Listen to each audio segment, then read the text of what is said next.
ओम गम गण श्री गणेशाय नमः। श्री हरि। संक्षिप्त मार्कंडेय पुराण द्वितीय अध्याय।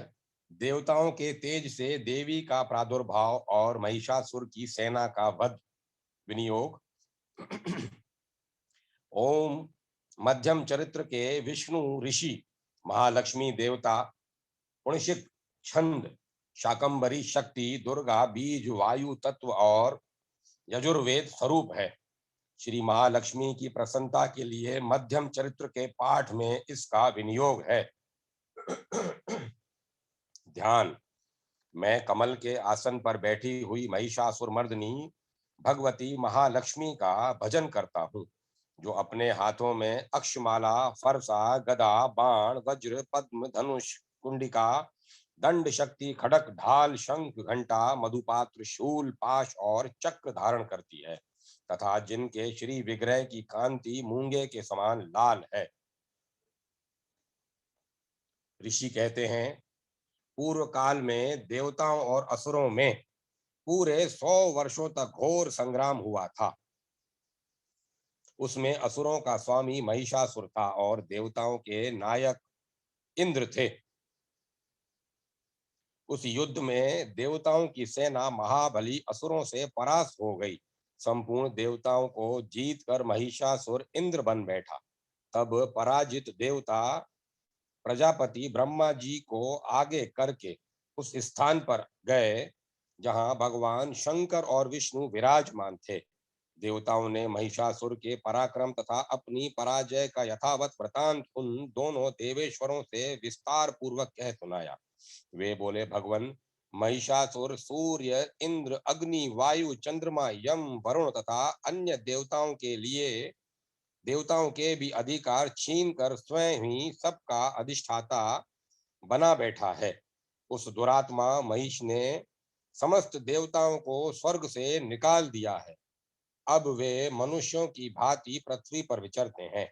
देवताओं की इस सारी करतूत हमने आप लोगों से कह सुनाई। अब हम आपकी ही शरण में आए हैं। उसके वध का कोई उपाय सोचिए। इस प्रकार देवताओं के वचन सुनकर भगवान विष्णु और शिव ने दैत्यों पर बड़ा क्रोध किया। उनकी भौहें तन गई और मुंह टेढ़ा हो गया। तब अत्यंत कोप में भरे हुए चक्रपाणी श्री विष्णु के मुख से एक महान तेज प्रकट हुआ। इसी प्रकार ब्रह्मा, शंकर तथा इंद्र आदि अन्यान्य देवताओं के शरीर से भी बड़ा भारी तेज निकला। तब वह सब मिलकर एक हो गया। महान तेज का वह पुंज ज्वाजल्यमान पर्वत सा जान पड़ा। देवताओं ने देखा, वहां उसकी ज्वालाएं संपूर्ण दिशाओं में व्याप्त हो रही थी। संपूर्ण देवताओं के शरीर से प्रकट हुए उस तेज की कहीं तुलना नहीं थी। एकत्रित होने पर वह एक नारी के रूप में परिणित हो गया और अपने प्रकाश से तीनों लोकों में व्याप्त जान पड़ा। भगवान शंकर का जो तेज था, उससे उस देवी का मुख प्रकट हुआ। यमराज के तेज से उसके सिर के बाल निकल आए। श्री विष्णु भगवान के तेज से उसकी भुजाएं हुई। चंद्रमा के तेज से दोनों स्तनों का और इंद्र के तेज से मध्य भाग कट प्रदेश का प्रादुर्भाव हुआ। वरुण के तेज से जंगा और पिंगली तथा पृथ्वी के तेज से नितंब का भाग प्रकट हुआ। ब्रह्मा के तेज से दोनों चरण और सूर्य के तेज से उनकी उंगलियां हुई। वसुओं के तेज से हाथों की अंगुलियां और कुबेर के तेज से नासिका प्रकट हुई। उस देवी के दांत प्रजापति के तेज से और तीनों नेत्र अग्नि के तेज से प्रकट हुए थे। उसकी भुहें संध्या के और कान वायु के तेज से उत्पन्न हुए थे। इसी प्रकार अन्यान्य देवताओं के तेज से उस कल्याणकारी देवी का आविर्भाव हुआ। तदंतर समस्त देवताओं के तेज पुंज से प्रकट हुई देवी को देखकर महिषासुर के सताए हुए देवता बहुत प्रसन्न हुए। पिनाकधारी भगवान शंकर ने अपने शूल से एक शूल निकाल उन्हें दिया। फिर भगवान विष्णु ने भी अपने चक्र से चक्र उत्पन्न करके भगवती को अर्पण किया। वरुण ने भी शंख भेंट किया, अग्नि ने उन्हें शक्ति दी और वायु ने धनुष तथा बाण से भरे हुए दो तरकश प्रदान किए। सहस्त्र नेत्रों वाले देवराज इंद्र ने अपने वज्र से उत्पन्न करके दिया और ऐरावत हाथी से उतार कर एक घंटा भी प्रदान किया। यमराज ने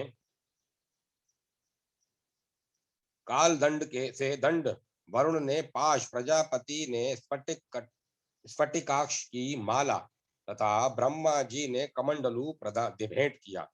सूर्य ने देवी के समस्त रोम कूपों में अपनी किरणों का तेज भर दिया। काल ने उन्हें चमकती हुई ढाल और तलवार दी।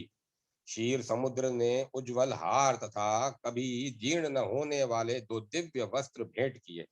साथ ही उन्होंने दिव्य चूड़ामणि, दो कुंडल, कड़े, उज्जवल अर्धचंद्र, सब बाहुओं के लिए केयूर, दोनों चरणों के लिए निर्मल नुपुर, गले की सुंदर हसली और सब उंगलियों में पहनने के लिए रत्नों की बनी अंगूठियां भी दी। विश्वकर्मा ने उन्हें अत्यंत निर्मल फरसा भेंट किया। साथ ही उनके अनेक प्रकार के अस्त्र और अभेद कवच दिए। उनके सिवा मस्तक और वक्ष स्थल पर धारण करने के लिए कभी न कुमलाने वाले कमलों की मालाएं दी। जल्दी ने उन्हें सुंदर कमल का फूल भेंट किया। हिमालय ने सवारी के लिए सिंह तथा भांति भांति के रत्न समर्पित किए। धनाध्यक्ष कुबेर ने मधु से भरा पान पात्र दिया तथा संपूर्ण नागों के राजा शेष ने, जो इस पृथ्वी को धारण करते हैं, उन्हें बहुमूल्य मणियों से विभूषित नाग हार भेंट दिया। इसी प्रकार अन्य देवताओं ने भी आभूषण और अस्त्र शस्त्र देकर देवी को संपन्न किया। तत्पश्चात उन्होंने बारंबार अट्टहास पूर्वक उच्च स्वर से गर्जना की। उनके भयंकर नाद से संपूर्ण आकाश गूंज उठा। देवी का वह अत्यंत उच्च स्वर से किया हुआ सिंहनाद कहीं समा नहीं सका। आकाश उसके सामने लघु प्रतीत होने लगा। उससे बड़े जोर की प्रतिध्वनि हुई, जिससे संपूर्ण विश्व में हलचल मच गई और समुद्र कांप उठे। पृथ्वी डोलने लगी और समस्त पर्वत हिलने लगे। उस समय देवताओं ने अत्यंत प्रसन्नता के साथ सिंहवाहिनी भगवान भवानी में से कहा, देवी तुम्हारी जय हो। साथ ही महर्षियों ने भक्ति भाव से विनम्र होकर उनका सत्बंध किया।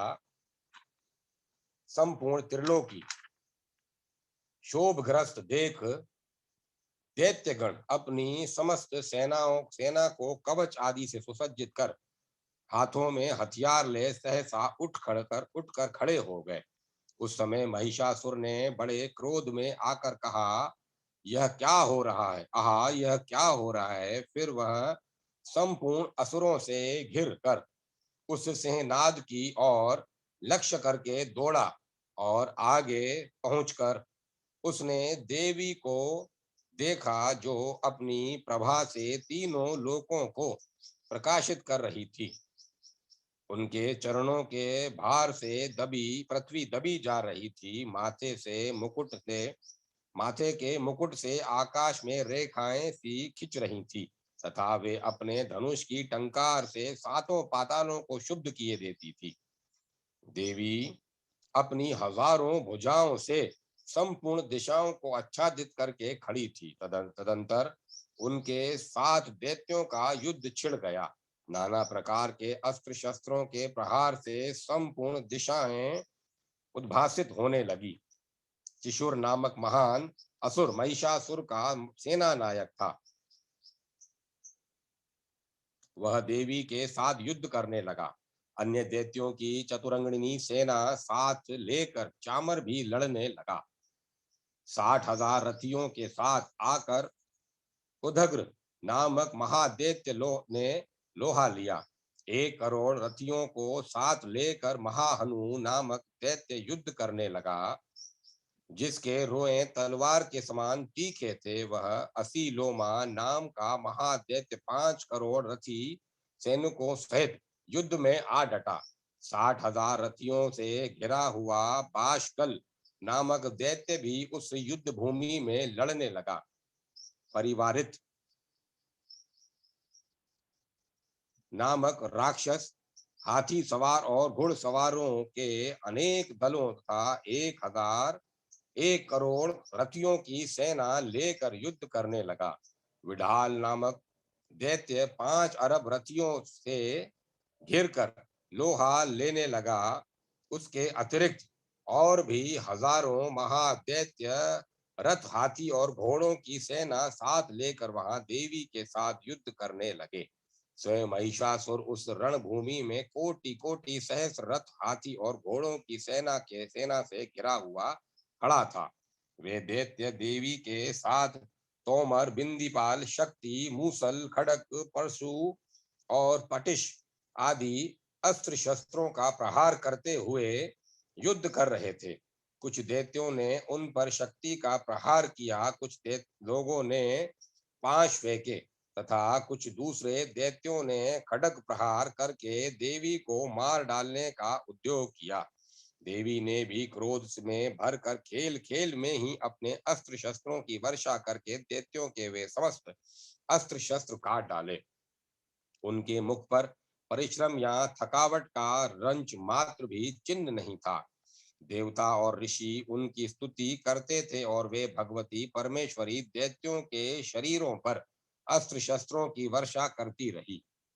देवी का वाहन वह सिंह भी क्रोध में भरकर गर्दन के बालों को हिलाता हुआ असुरों की सेना में इस प्रकार विचरने लगा, मानो वनों में दावानल फैल रहा हो।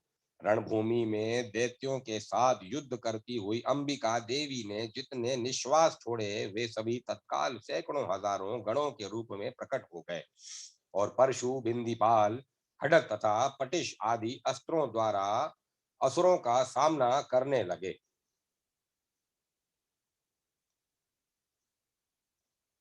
देवी की शक्ति से बड़े हुए वे गण असुरों का नाश करते हुए नगाड़ा और शंख आदि बाजे बजाने लगे। उस संग्राम महोत्सव में कितने ही गण मृदंग बजा रहे थे। तदंतर देवी ने त्रिशूल से, गदा से, शक्ति की वर्षा से और खड्ग आदि से सैकड़ों महादैत्यों का संहार कर डाला।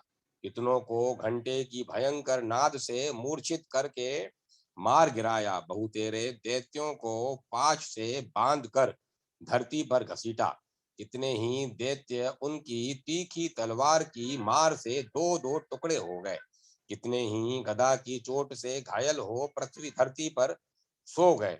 कितने ही मूसल की मार से अत्यंत आहत होकर रक्त वमन करने लगे। कुछ दैत्य शूल से छाती फट जाने के कारण पृथ्वी पर ढेर हो गए। उस रणांगन में बाण समूहों की वृष्टि से कितने ही असुरों की कमर टूट गई। बाज की तरह झपटने वाले देव पिड़क दैत्य गण अपने प्राणों से हाथ धोने लगे। किन्हीं की बाहें छिन्न भिन्न हो गई, कितनों की गर्दनें कट गई, कितने ही दैत्यों के मस्तक कट कट कर गिरने लगे। कुछ लोगों के शरीर मध्य भाग में ही विदीर्ण हो गए। कितने ही महादैत्य जांघें कट जाने से पृथ्वी पर गिर पड़े। कितनों को ही देवी ने एक बाह, एक पैर और एक नेत्र वाले करके दो टुकड़ों में चीर डाला। कितने ही दैत्य मस्तक कट जाने पर भी गिरकर फिर उठ जाते और केवल धड़के ही धड़के ही रूप में अच्छे अच्छे हथियार हाथ में देवी के साथ युद्ध करने लगे। दूसरे कबंध युद्ध के बाजों की लय पर नाचते थे। कितने ही बिना सिर के धड़ हाथों में खड़ग शक्ति और रिष्टि लिए दौड़ते थे तथा दूसरे दूसरे महादैत्य ठहरो ठहरो यह कहते हुए देवी को युद्ध के लिए ललकारते थे।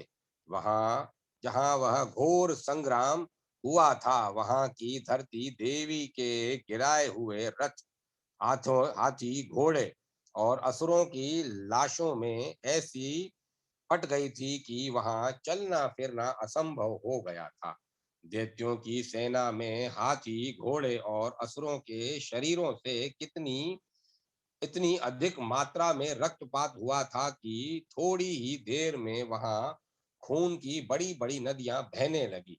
जगदम्बा ने असुरों की विशाल सेना को क्षण भर में नष्ट कर दिया, ठीक उसी तरह जैसे तृण और काट के भारी ढेर को आग कुछ भी क्षणों में भस्म कर देती है। और वह सिंह भी गर्दन के बालों को हिला हिला कर जोर जोर से गर्जना करता हुआ दैत्यों के शरीरों से मानो उनके प्राण चुने लेता था।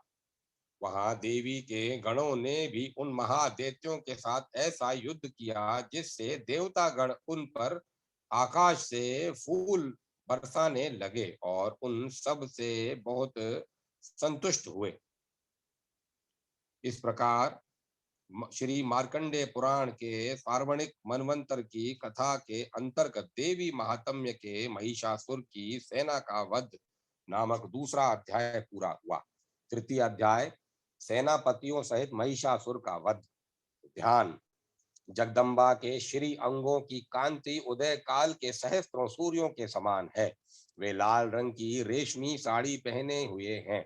उनके गले में मुंडमाला शोभा पा रही है। दोनों स्तनों पर रक्त चंदन का लेप लगा है। वे अपने कर कमलों में जप मालिका विद्या अभय तथा वर मुद्राएं धारण किए हुए हैं। तीन नेत्रों में से सुशोभित मुखारविंद की बड़ी शोभा हो रही है। उनके मस्तक पर चंद्रमा के साथ ही रत्नमय मुकुट बंधा है तथा वे कमल के आसन पर विराजमान हैं। ऐसी देवी को मैं भक्ति पूर्वक प्रणाम करता हूँ।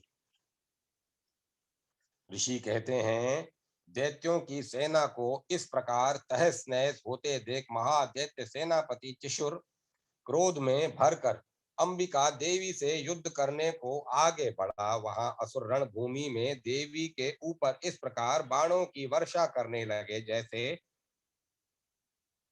बादल मेरुगिरी के शिखर पर पानी की धार बरसा रहा हो। तब देवी ने अपने बाणों से उसके बाण समूह को अनायास ही काट कर उसके घोड़ों और सारथी को भी मार डाला।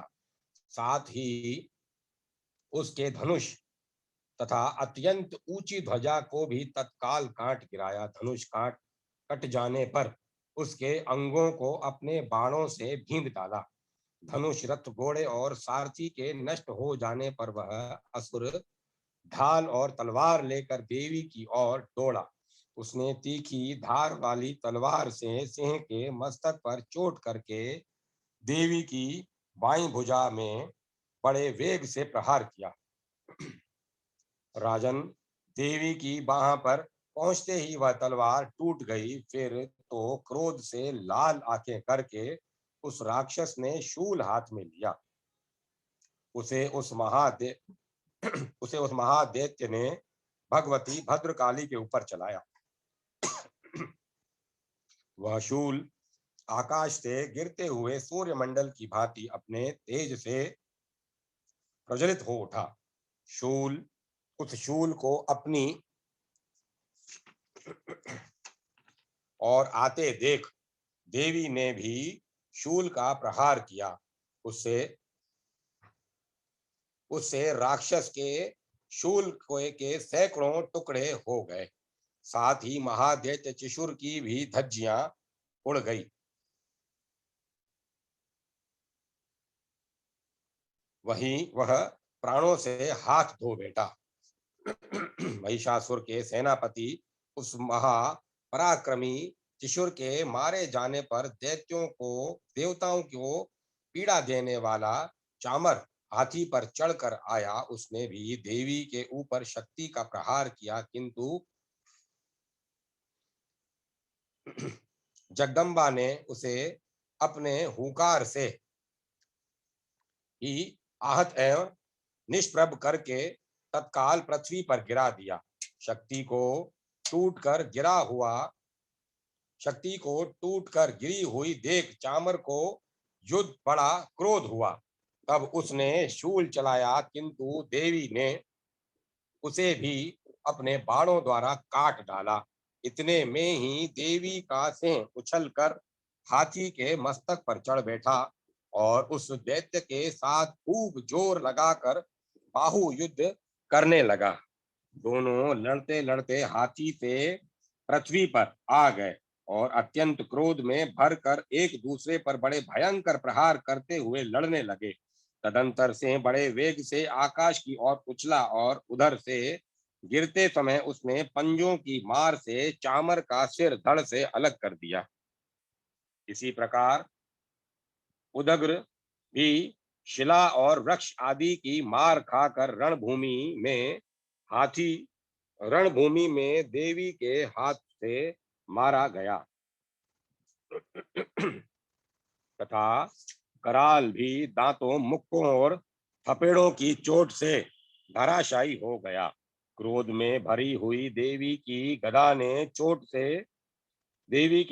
देवी ने गदा की चोट से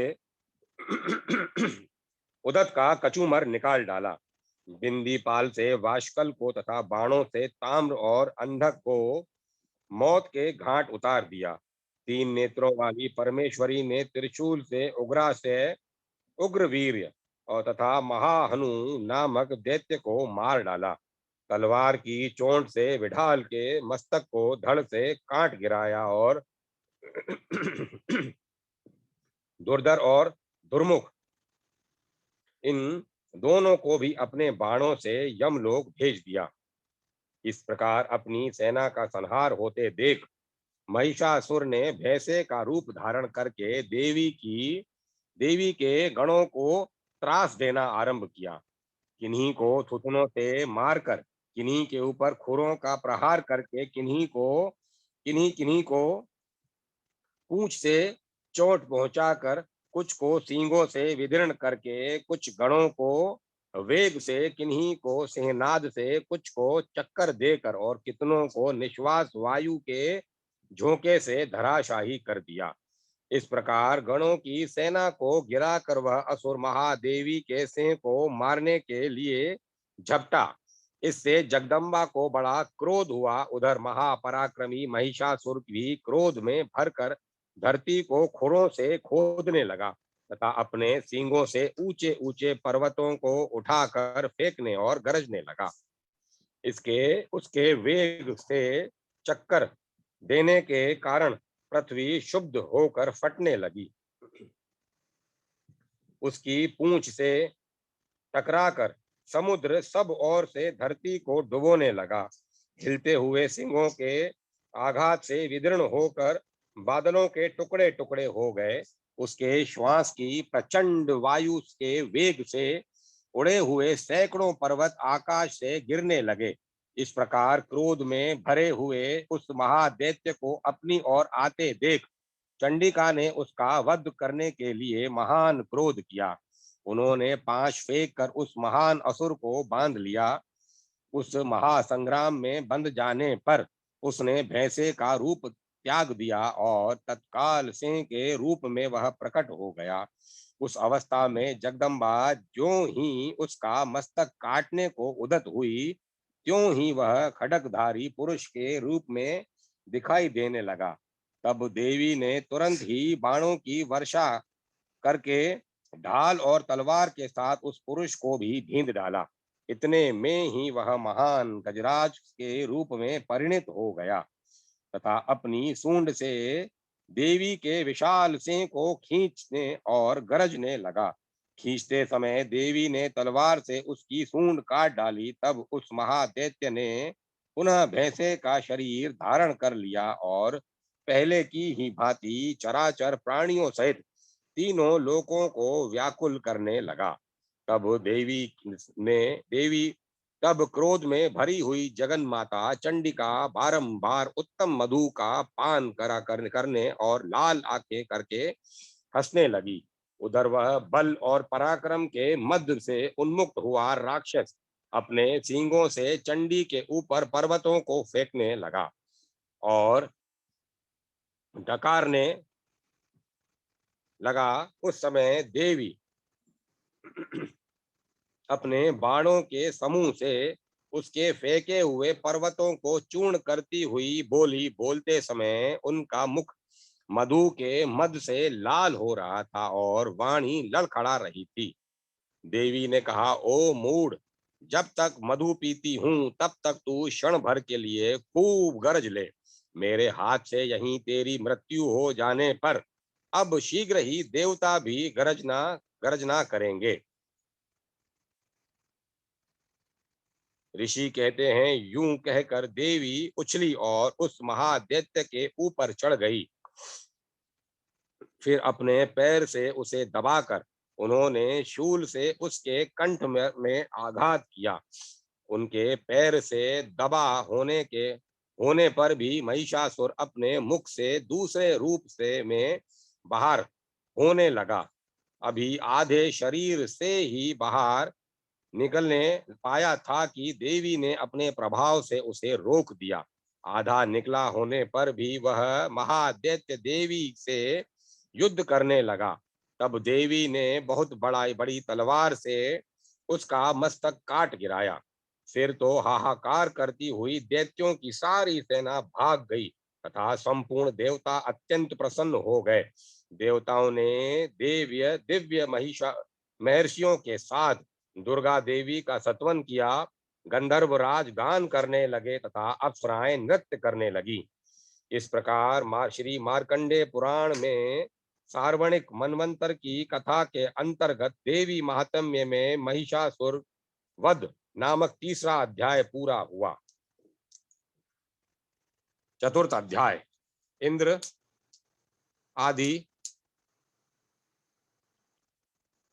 आदि देवताओं द्वारा देवी की स्तुति। सिद्धि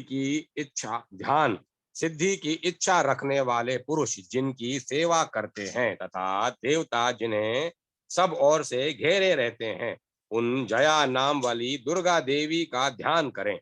उनके श्री अंगों की आभा काले मेघ के समान श्याम है। वे अपने कटाक्षों से शत्रु समूह को भय प्रदान करती हैं। उनके मस्तक पर आबद्ध चंद्रमा की रेखा शोभा पाती है। वे अपने हाथों में शंख चक्र कृपाण और त्रिशूल धारण करती हैं।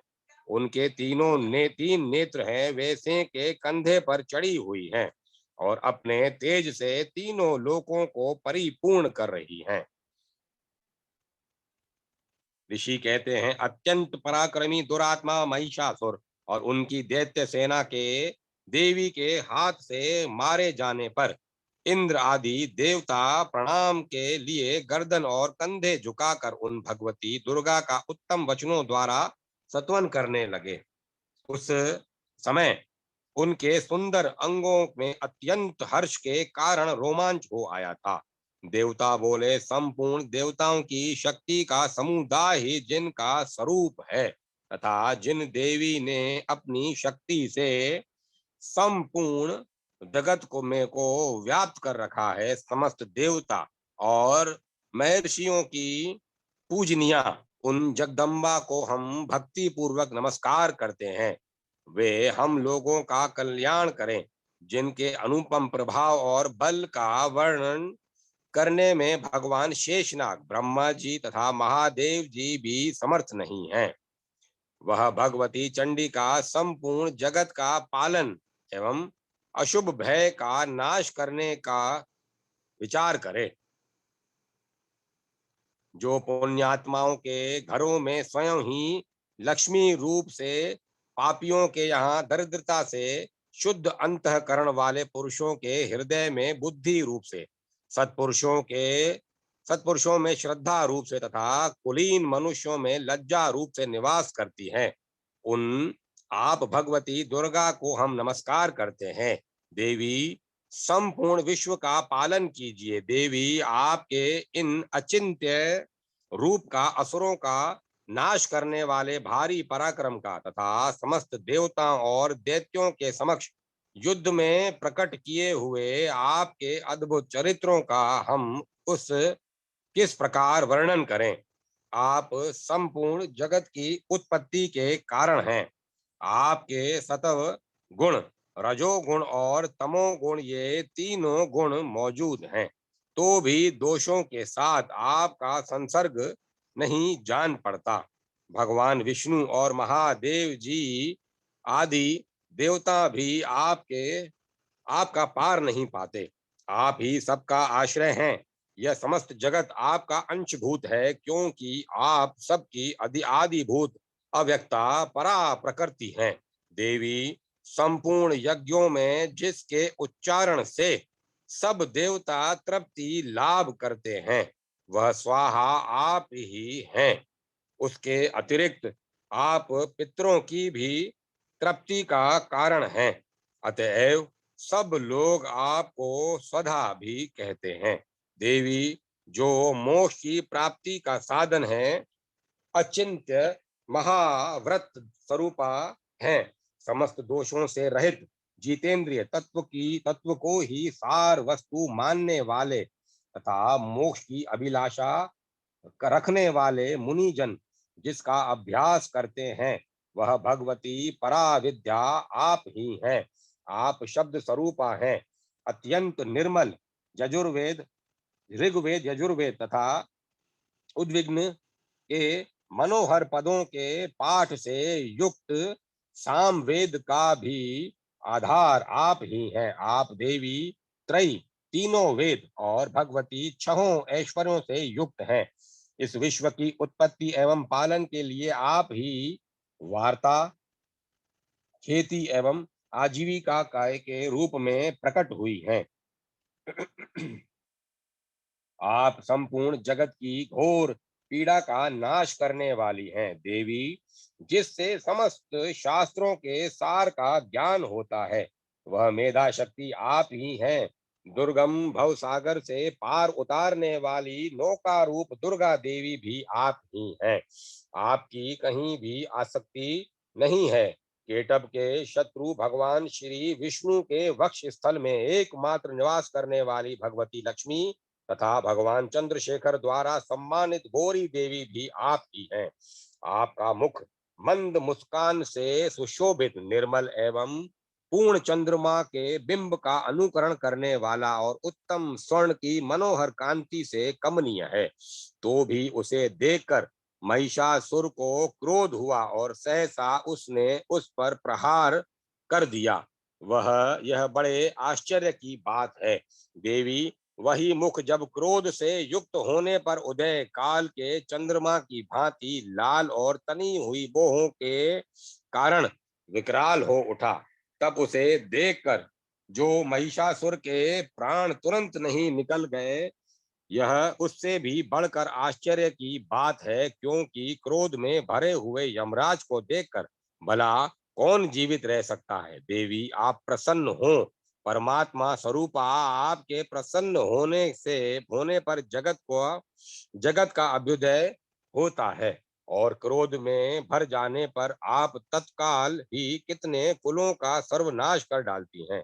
यह बात अभी अनुभव में आई है, क्योंकि महिषासुर की वह विशाल सेना क्षण भर में आपके कोप से नष्ट हो गई है।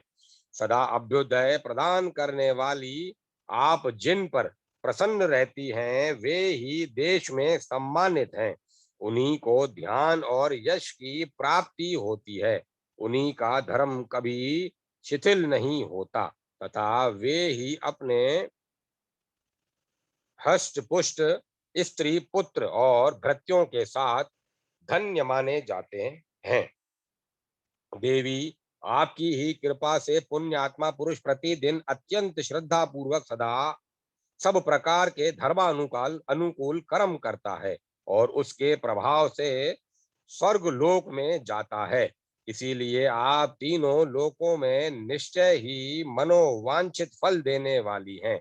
माँ दुर्गे, आप संपूर्ण करने आप स्मरण करने पर सब प्राणियों का भय हर लेती हैं और स्वस्थ पुरुषों द्वारा चिंतन करने पर उन्हें परम कल्याणमयी बुद्धि प्रदान करती हैं। दुख, दरिद्रता और भय हरने वाली देवी, आपके सिवाय दूसरी कौन है जिसका चित्त सबका उपकार करने के लिए सदा ही दयार्द रहता हो।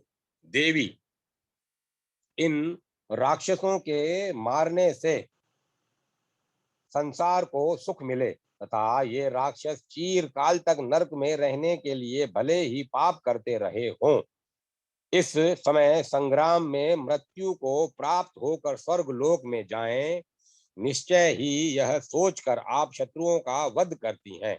आप शत्रुओं का शस्त्रों से आप शत्रुओं पर शस्त्रों का प्रहार क्यों करती हैं? समस्त असुरों को दृष्टिपात मात्र से ही भस्म क्यों नहीं कर देती? इसमें एक रहस्य है। ये शत्रु भी हमारे अस्त्रों से पवित्र होकर उत्तम लोकों में जाएं।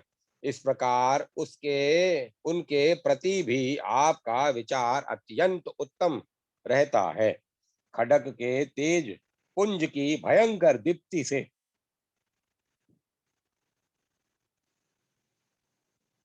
खड्ग के तेज पुंज की भयंकर दीप्ति से तथा आपके त्रिशूल के अग्रभाग की घनीभूत प्रभा से चौंधिया कर जो असुरों की आंखें फट नहीं गई, उसमें कारण यही था कि वे मनोहर रश्मियों से युक्त चंद्रमा के समान आनंद प्रदान करने वाले आपके इस सुंदर मुख का दर्शन करते थे। देवी, आपका शील दुराचारियों के बुरे बर्ताव को दूर करने वाला है। साथ ही यह रूप ऐसा है जो कभी चिंतन में भी नहीं आ सकता और जिसकी कभी दूसरों से तुलना भी नहीं हो सकती तथा आपका बल और पराक्रम तो अन्य दैत्यों का भी नाश करने वाला है, जो कभी देवताओं के पराक्रम को भी नष्ट कर चुके थे। इस प्रकार आपने शत्रुओं पर भी अपनी दया ही प्रकट की है। वरदायिनी देवी, आपके इस पराक्रम की किसके साथ तुलना हो सकती है? और शत्रुओं को भय देने वाला एवं अत्यंत मनोहर ऐसा रूप भी आपके सिवाय और कहाँ है? हृदय में कृपा और युद्ध में निष्ठुरता, ये दोनों बातें तीनों लोकों के भीतर केवल आप में ही देखी गई है। मातः, आपने शत्रुओं का नाश करके इस समस्त त्रिलोकी की रक्षा की है। उन शत्रुओं को भी युद्ध भूमि में मारकर स्वर्ग लोक में पहुंचाया है तथा उन्मुक्त दैत्यों से प्राप्त होने वाले हम लोगों के भय को भी दूर कर दीजिए। आपका आपको हमारा नमस्कार है देवी। आप शूल से हमारी रक्षा करें। अंबिका अंबिके, खड्ग से भी हमारी रक्षा करें तथा घंटा की ध्वनि और धनुष की टंकार से भी आप हम लोगों की रक्षा करें। चंडिके, पूर्व पश्चिम और दक्षिण दिशा में आप हमारी रक्षा करें तथा ईश्वरी अपने त्रिशूल को घुमाकर आप उत्तर दिशा में भी हमारी रक्षा करें। तीनों लोकों में आपके ही तीनों लोकों में आपके जो परम सुंदर एवं अत्यंत भयंकर रूप विचरते रहते हैं, उनके द्वारा भी आप हमारी तथा इस भूलोक की रक्षा करें। अंबिके, आपके कर पल्लवों से शोभा पाने वाले खड्ग, शूल और गदा आदि जो जो अस्त्र हों, उन सब के द्वारा आप सब ओर से हम लोगों की रक्षा करें। ऋषि कहते हैं, इस प्रकार जब देवताओं ने जगन माता दुर्गा की स्तुति की और नंदन वन के दिव्य पुरुषों पुष्पों एवं गंध चंदन आदि द्वारा उनका पूजन किया, फिर सब ने मिलकर जब भक्ति पूर्वक दिव्य धूपों की सुगंध निवेदन की, देवी ने प्रसन्न वदन होकर प्रणाम करते हुए सब देवताओं से कहा। देवी बोली, देवताओं, तुम सब लोग मुझसे जिस वस्तु की अभिलाषा रखते हो उसे मांगो। देवता बोले, भगवती ने हमारी सब इच्छा पूर्ण कर दी है। अब कुछ भी बाकी नहीं है, क्योंकि हमारा यह शत्रु महिषासुर मारा गया। महेश्वरी, इतने पर भी यदि आप हमें और वर देना चाहती हैं तो हम जब जब आपका स्मरण करें तब तब आप दर्शन देकर हम लोगों के महान संकट दूर कर दिया करें तथा प्रसन्न मुखी जग अंबिके, जो मनुष्य इन स्तोत्रों द्वारा आपकी स्तुति करे, उससे वित्त समृद्धि और वैभव देने के साथ ही उसकी धन और स्त्री आदि संपत्ति को भी बढ़ाने के लिए आप सदा हम पर प्रसन्न रहें। ऋषि कहते हैं, राजन, देवताओं ने जब अपने तथा जगत के कल्याण के लिए भद्रकाली देवी को इस प्रकार प्रसन्न किया, तब वे तथास्तु कहकर वहीं अंतर ध्यान हो गई। भूपाल, इस प्रकार पूर्व काल में तीनों लोकों का हित चाहने वाली देवी जिस प्रकार देवताओं के शरीर से प्रकट हुई थी, वह सब तथा कथा मैंने कह सुनाई।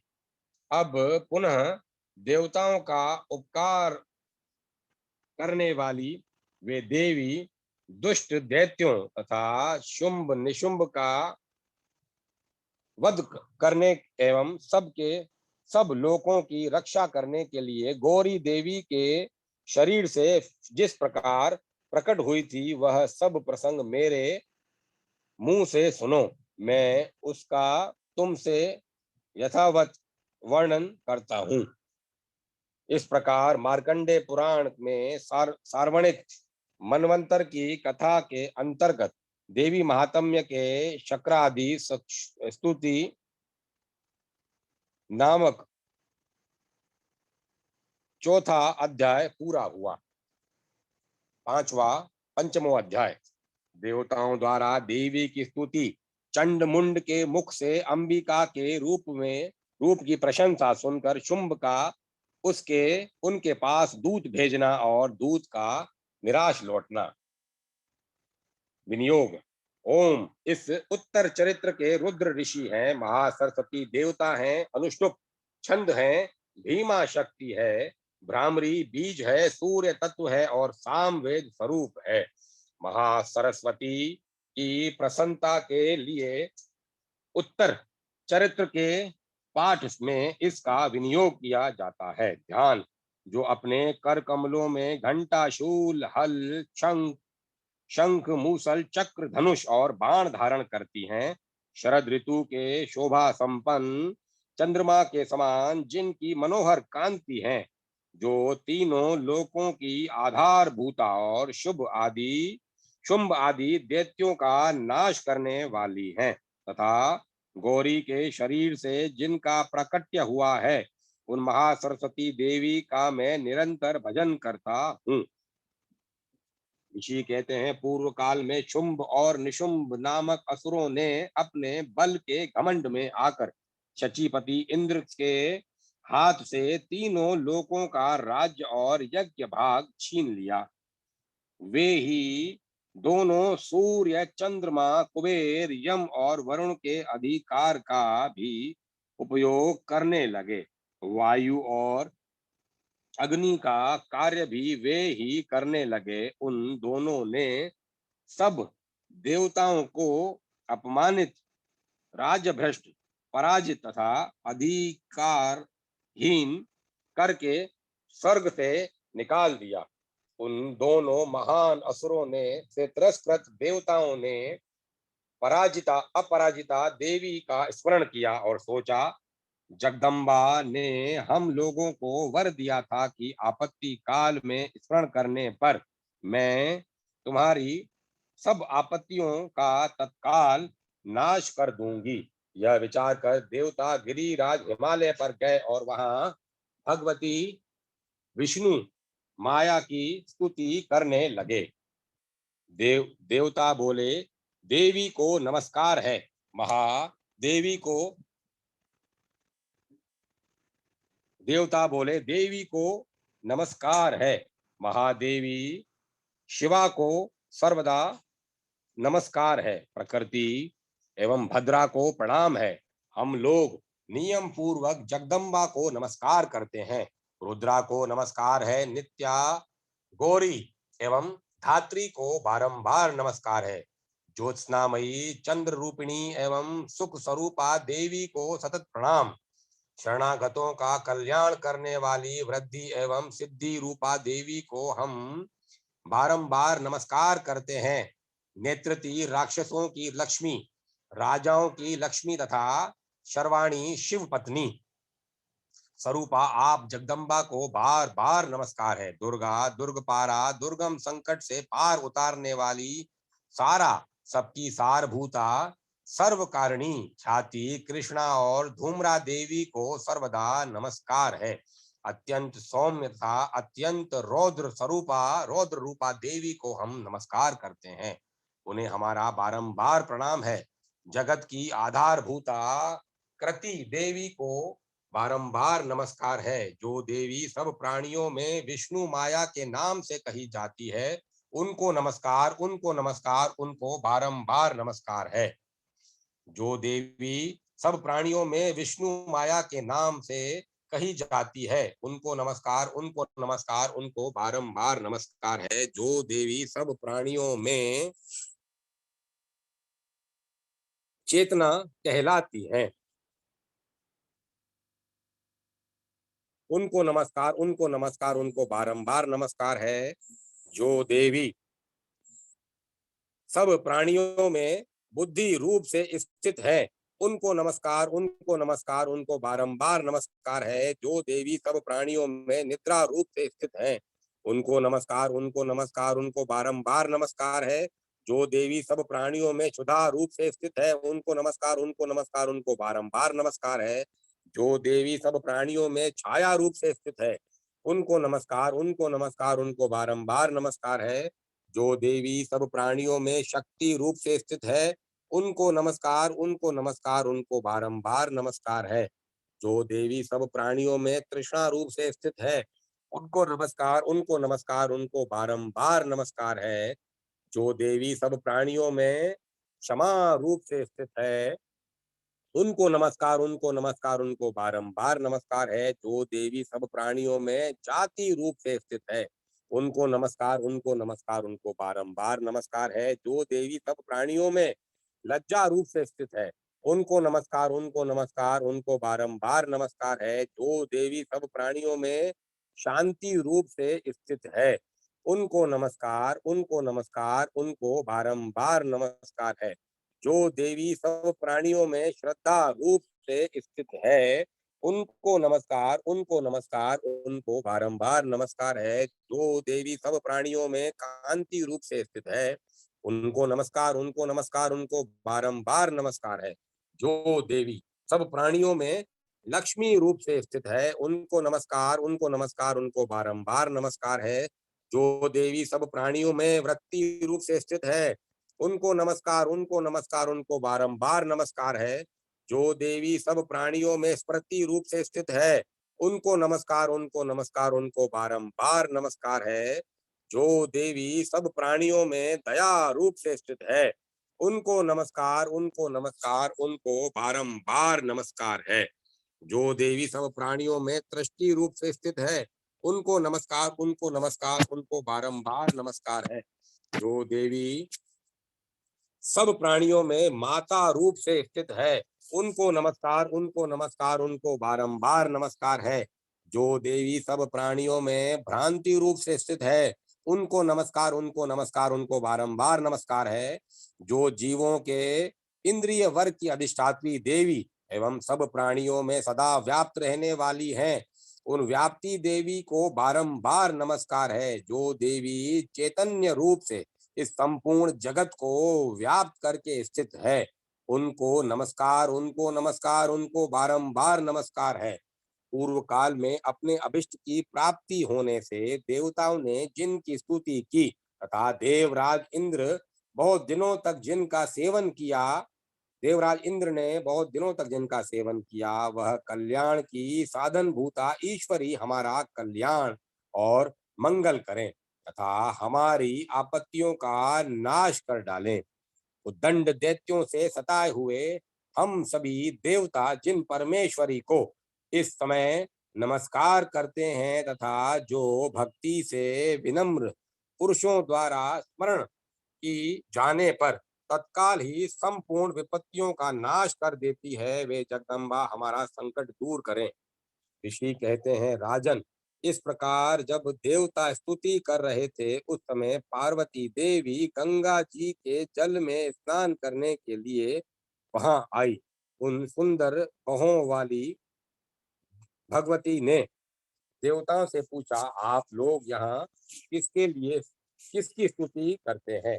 तब उन्हीं के शरीर कोश से प्रकट हुई शिवा देवी बोली, शुंभ दैत्य से तिरस्कृत और निशुंभ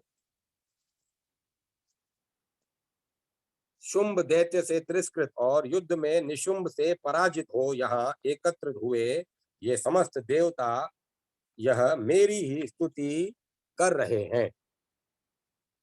पार्वती जी के शरीर कोश से अंबिका का प्रादुर्भाव हुआ था, इसीलिए वे समस्त लोकों में कोशकी कही जाती है। कोशकी के प्रकट होने के बाद पार्वती देवी का शरीर काले रंग का हो गया, अतः वह हिमालय पर रहने वाली कालिका देवी के नाम से विख्यात हुई। तदंतर शुंभ निशुंभ के भृत्य चंड मुंड वहां आए और उन्होंने परम मनोहर रूप धारण करने वाली अंबिका देवी को देखा। फिर वे शुंभ के पास जाकर बोले, महाराज, एक अत्यंत मनोहर स्त्री है जो अपनी दिव्य कांति से हिमालय को प्रकाशित कर रही है। वैसा उत्तम रूप कहीं किसी ने भी नहीं देखा होगा। असुरेश्वर, पता लगाइए वह देवी कौन है और उसे पकड़ लीजिए। स्त्रियों में तो वह रत्न है। उसका प्रत्येक अंग बहुत ही सुंदर है तथा वह अपने श्री अंगों की प्रभा से संपूर्ण दिशाओं में प्रकाश फैला रही है। दैत्यराज, अभी वह हिमालय पर ही मौजूद है, आप उसे देख सकते हैं। प्रभो, तीनों लोकों में मणि, हाथी और घोड़े आदि जितने भी रत्न हैं, वे सब इस समय आपके घर में शोभा पाते हैं। हथियारों में रत्नभूत ऐरावत हाथियों में रत्नभुक्त ऐरावत, वह यह पारिजात का वृक्ष और यह उच्चैश्वा घोड़ा, यह सब आपने इंद्र से ले लिया है। हंसों से जुटा हुआ यह विमान भी आपके आंगन में शोभा पाता है। यह रत्नभूत अद्भुत विमान जो पहले ब्रह्मा जी के पास था, अब आपके यहाँ लाया गया है। यह महापद्म नामक निधि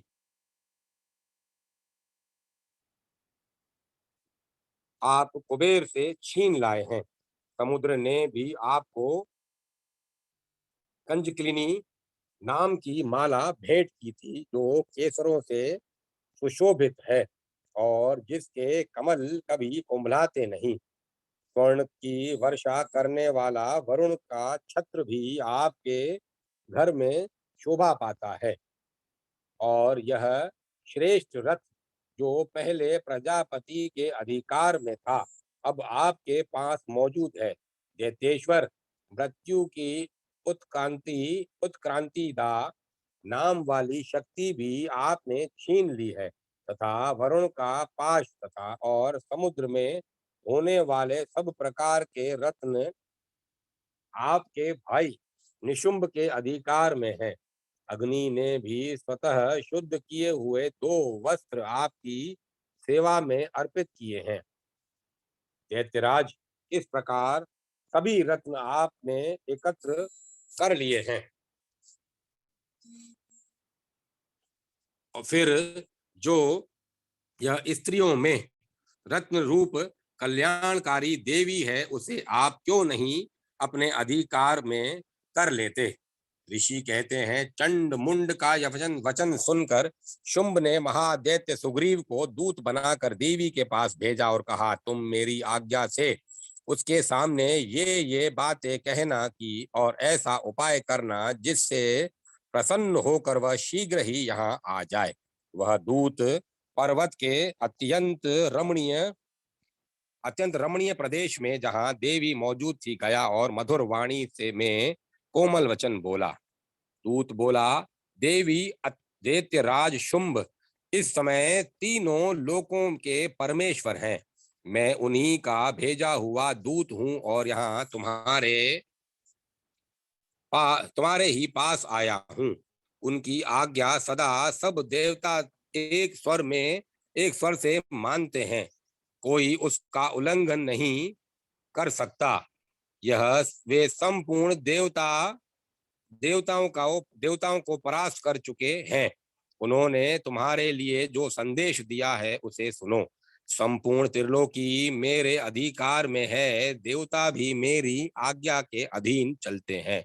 संपूर्ण यज्ञों के भागों को मैं ही पृथक पृथक भोगता हूँ।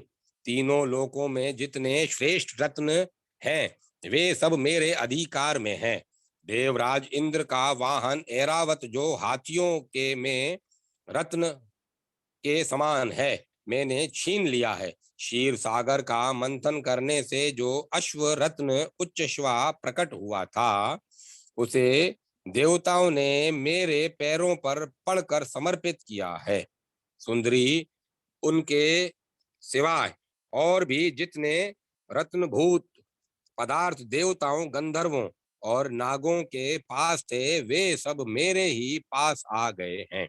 देवी, हम लोग तुम्हारे तुम्हें संसार की स्त्रियों में रत्न मानते हैं, अतः तुम हमारे पास आ जाओ, क्योंकि रत्नों का उपभोग करने वाले हम ही हैं। चंचल कटाक्षों वाली सुंदरी, तुम मेरी या मेरे भाई महापराक्रमी निशुंभ की सेवा में आ जाओ, क्योंकि तुम रत्न स्वरूपा हो। मेरा वर्ण करने से तुम्हें तुलना रहित महान ऐश्वर्य की प्राप्ति होगी। अपनी बुद्धि से यह विचार कर तुम मेरी पत्नी बन जाओ। ऋषि कहते हैं, दूत के यूं कहने पर कल्याणमयी भगवती दुर्गा देवी जो इस जगत को धारण करती हैं मन ही मन गंभीर भाव से मुस्कुराई और इस प्रकार बोली। देवी ने कहा, दूत, तुमने सत्य कहा है, इसमें तनिक भी मिथ्या नहीं है। शुंभ तीनों लोकों का स्वामी है और निशुंभ भी उसी के समान पराक्रमी है, किंतु इस विषय में मैंने जो प्रतिज्ञा कर ली है उसे मिथ्या कैसे करूं। मैंने अपनी अल्प बुद्धि के कारण पहले से ही जो प्रतिज्ञा कर रखी थी उसको सुनो। जो लोग संग्राम में जो मुझे संग्राम में जीत लेगा, जो मेरे अभिमान को चूर्ण कर देगा तथा संसार में जो मेरे समान बलवान होगा वही मेरा स्वामी होगा। इसीलिए शुंभ अथवा महादैत्य निशुंभ स्वयं ही यहाँ पधारे और मुझे जीत कर शीघ्र ही मेरा पाणी ग्रहण कर ले। इसमें विलंब की क्या आवश्यकता है। दूत बोला, देवी, तुम घमंड में भरी हो, मेरे सामने ऐसी बातें न करो। तीनों लोकों में कौन ऐसा पुरुष है जो शुंभ निशुंभ के सामने खड़ा हो सके। देवी, अन्य दैत्यों के सामने भी सारे देवता युद्ध में नहीं ठहर सकते, फिर तुम अकेली स्त्री होकर कैसे ठहर सकती हो। जिन शुंभ आदि दैत्यों के सामने इंद्र आदि देवता भी युद्ध में खड़े नहीं हुए, उनके सामने तुम स्त्री होकर कैसे जाओगी। इसलिए तुम मेरे ही कहने से शुंभ निशुंभ के पास चली चलो। ऐसा करने से तुम्हारे गौरव की रक्षा होगी, अन्यथा जब वे केश पकड़कर घसीटेंगे तब तुम्हें अपनी प्रतिष्ठा खोकर जाना पड़ेगा। देवी ने कहा, तुम्हारा कहना ठीक है। शुंभ बलवान है और निशुंभ भी बड़े पराक्रमी है, किंतु क्या करूं, मैंने पहले बिना सोचे समझे प्रतिज्ञा कर ली है।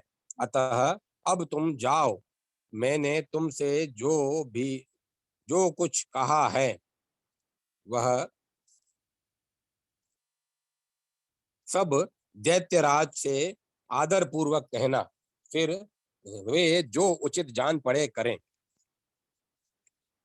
इस प्रकार श्री मार्कंडेय पुराण के सार्वणिक मनवंतर की कथा के अंतर्गत देवी महात्म्य में देवी दूत संवाद नामक 5वां अध्याय पूरा हुआ। षष्ठो अध्याय धूम्रलोचन वध। ध्यान में सर्वेगेश्वर भैरव के अंग में निवास करने वाली परमोत्कृष्ट पद्मावती देवी का चिंतन करता हूँ। वे नागराज के आसन पर बैठी हैं। नागों के फणों में सुशोभित होने वाली मणियों की विशाल माला से उनकी दहलता उद्भासित हो रही है। सूर्य के समान उनका तेज है। 3 नेत्र उनकी शोभा बढ़ा रहे हैं। वे हाथों में माला, कुंभ, कपाल और कमल लिए हुए हैं तथा उनके मस्तक में अर्धचंद्र का मुकुट सुशोभित है। ऋषि कहते हैं, देवी का यह कथन सुनकर दूत को बड़ा अमर्ष हुआ और उसने दैत्य राज के पास जाकर सब समाचार विस्तार पूर्वक कह सुनाया। इस प्रकार दूत के उस वचन को सुनकर दैत्य राज कुपित हो उठा और दैत्य सेनापति धूम्रलोचन से बोला, धूम्रलोचन, तुम शीघ्र अपनी सेना साथ ले जाओ और उस दुष्टा को केश पकड़कर घसीटते हुए जबरदस्ती यहाँ ले आओ। उसकी रक्षा करने के लिए यदि कोई दूसरा खड़ा हो तो वह देवता, यक्ष अथवा गंधर्व कोई भी क्यों न हो, उसे अवश्य मार डालना। ऋषि कहते हैं, शुंभ के इस प्रकार आज्ञा देने पर वह धूम्रलोचन दैत्य 60,000 असुरों की सेना को साथ लेकर वहां से तुरंत चल दिया। वहां पहुंचकर उसने हिमालय पर रहने वाली उस देवी को देखा और ललकार कर कहा, अरे तू शुंभ निशुंभ के पास चल। यदि इस समय प्रसन्नता पूर्वक मेरे स्वामी के समीप नहीं चलेगी तो मैं बलपूर्वक झोंटा पकड़कर घसीटते हुए तुझे ले चलूंगा। देवी बोली, तुम्हें दैत्यों के राजा ने भेजा है। तुम स्वयं भी बलवान हो, तुम्हारे साथ विशाल सेना भी है। ऐसी दशा में यदि मुझे बलपूर्वक ले चलोगे तो मैं तुम्हारा क्या कर सकती हूँ। ऋषि कहते हैं, देवी के यूं कहने पर असुर धूम्रलोचन उनकी ओर दौड़ा। तब अंबिका ने हूं शब्द के उच्चारण मात्र से उसको भस्म कर दिया। फिर तो क्रोध में भरी हुई दैत्यों की विशाल सेना और अंबिका ने और एक दूसरे पर तीखी सहायकों, शक्तियों तथा फरसों की वर्षा आरंभ की। इतने में ही देवी का वाहन सिंह क्रोध में भरकर भयंकर गर्जना करके गर्दन के बालों को हिलाता हुआ असुरों की सेना में कूद पड़ा। उसने कुछ दैत्यों को पंजों की मार से, कितनों को अपने जबड़ों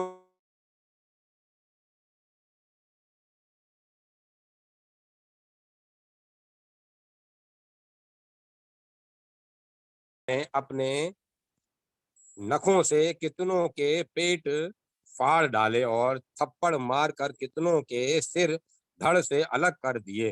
कितनों की भुजाएं और मस्तक काट डाले और अपनी गर्दन के बाल हिलाते हुए उसने दूसरे दैत्यों के पेट फाड़कर उनका रक्त चूस लिया।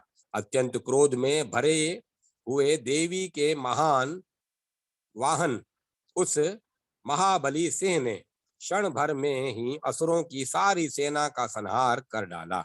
शुंभ ने जब सुना कि देवी ने धूम्रलोचन असुर को मार डाला तथा उसके सिंह ने सारी सेना का सफाया कर डाला, तब उस दैत्य राज ने को बड़ा क्रोध हुआ। उसका होंठ कांपने लगा।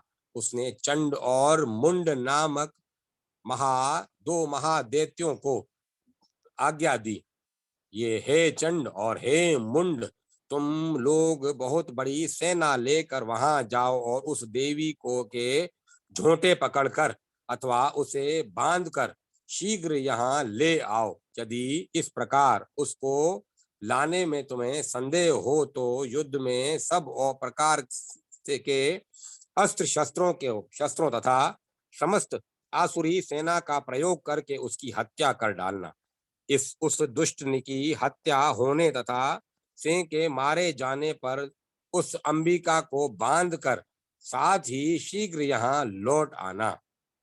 इस प्रकार श्री मार्कंडेय पुराण में सार्वणिक मनवंतर की कथा के अंतर्गत देवी मातम में धूम्रलोचन वध नामक छठा अध्याय पूरा हुआ।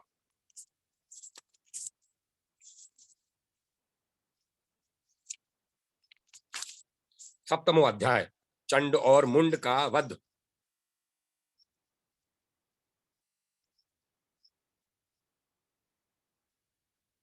ध्यान।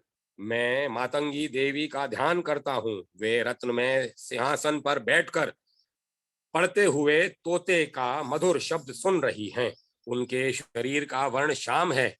वे अपना एक पैर कमल पर रखे हुए हैं और मस्तक पर अर्धचंद्र धारण करती हैं।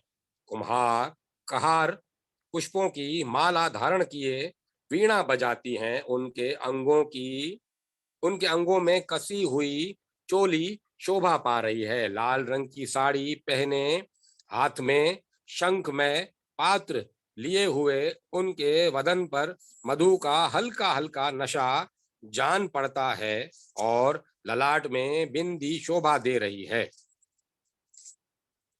ऋषि कहते हैं, तदंतर शुंभ की आज्ञा पाकर वे चंड मुंड आदि दैत्य चतुरंगनी सेना के साथ अस्त्र शस्त्रों से सुशोभित हो चल दिए। फिर गिरिराज हिमालय के स्वर्ण में ऊंचे शिखर पर पहुंचकर उन्होंने सिंह पर बैठी हुई देवी को देखा। वे मंद मंद मुस्कुरा रही थी। उन्हें देखकर दैत्य लोग तत्परता से पकड़ने का उद्योग करने लगे। किसी ने धनुष तान लिया, किसी ने तलवार संभाली और कुछ लोग देवी के पास आकर खड़े हो गए। तब अंबिका ने उन शत्रुओं के प्रति बड़ा क्रोध किया। उस समय क्रोध के कारण उनका मुख काला पड़ गया, ललाट में भौहें टेढ़ी हो गईं और वहां से तुरंत विकराल मुखी काली प्रकट हुई, जो तलवार और पाश लिए हुए थी। विचित्र खड़वांग धारण किए और चीते के चर्म की साड़ी पहने नरमुंडों की माला से विभूषित थी। उनके शरीर का मांस सूख गया था, केवल हड्डियों का ढांचा था जिससे वे अत्यंत भयंकर जान पड़ती थी।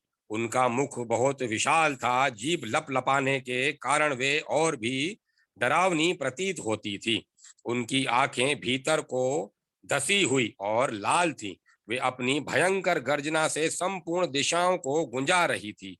बड़े बड़े दैत्यों का वध करती हुई वे कालिका देवी बड़े वेग से दैत्यों की उस सेना पर टूट पड़ी और उन सब को भक्षण करने लगी। वे पार्श्व रक्षकों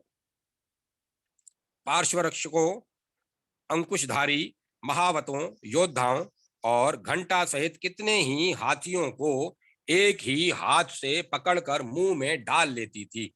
इसी प्रकार घोड़े रथ और सारथी के साथ रथी सैनिकों को मुंह में डालकर वे उन्हें बड़े भयानक रूप में चबा डालती थी।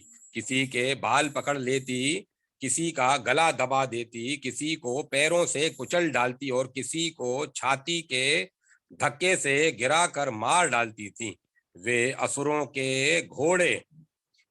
के छोड़े हुए बड़े बड़े अस्त्र शस्त्र मुंह में पकड़ लेती थी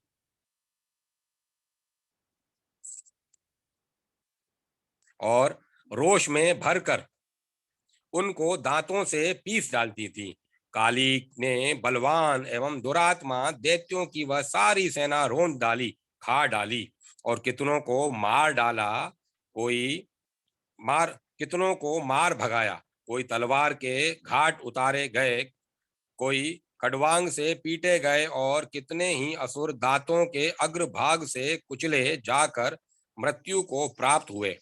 इस प्रकार देवी ने असुरों की उस सारी सेना को क्षण भर में मार गिराया। यह देख चंड उन अत्यंत भयानक काली देवी की ओर दौड़ा तथा महादैत्य मुंड ने भी अब अत्यंत भयंकर बाणों की वर्षा से तथा हजारों बार चलाए हुए चक्रों से उन भयानक नेत्रों वाली देवी को आच्छादित कर दिया। वे अनेकों चक्र देवी के मुख में समाते हुए ऐसे जान पड़े मानो सूर्य के बहुतेरे मंडल बादलों के उदर में प्रवेश कर रहे हों। तब भयंकर गर्जना करने वाली काली ने अत्यंत रोष में भरकर विकट अट्टहास किया। उस समय उनके विकराल बदल के भीतर कठिनता से देखे जा सकने वाले दांतों की प्रभा से वे अत्यंत उज्जवल दिखाई देती थी। देवी ने बहुत बड़ी तलवार हाथ में ले हं का उच्चारण करके चंड पर धावा किया और उसके केश पकड़कर उसी तलवार से उसका मस्तक काट डाला। चंड को मारा गया देख मुंड भी देवी की ओर दौड़ा। तब देवी ने रोष में भरकर उसे भी तलवार से घायल करके धरती पर सुला दिया। महापराक्रमी चंड और मुंड को मारा गया देख मरने से बची हुई बाकी सेना भय से व्याकुल हो चारों ओर भाग गई। तदंतर काली ने चंड और मुंड का मस्तक हाथ में ले चंडिका के पास जाकर प्रचंड अट्टहास करते हुए कहा, देवी, मैंने चंड और मुंड नामक इन दो महापशुओं को तुम्हें भेंट किया है। अब युद्ध यज्ञ में तुम शुंभ और निशुंभ का स्वयं ही वध करना। ऋषि कहते हैं, वहां लाए हुए उन चंड मुंड नामक महादैत्यों को देखकर कल्याणमयी चंडी ने काली से मधुर वाणी में कहा, देवी, तुम चंड और मुंड को लेकर मेरे पास आई हो, इसीलिए संसार में चामुंडा के नाम से तुम्हारी ख्याति होगी। इस प्रकार मार्कंडेय पुराण के में सार्वणिक मनवंतर की कथा के अंतर्गत देवी महात्म्य में चंड मुंड वध नामक 7वां अध्याय पूरा हुआ। अब मैं कथा को यहीं विराम देता हूं।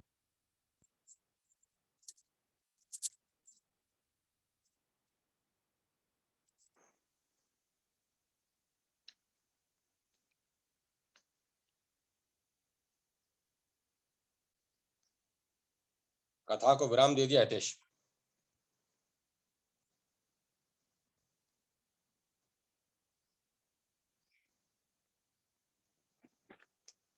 हितेश, कथा को विराम दे दिया।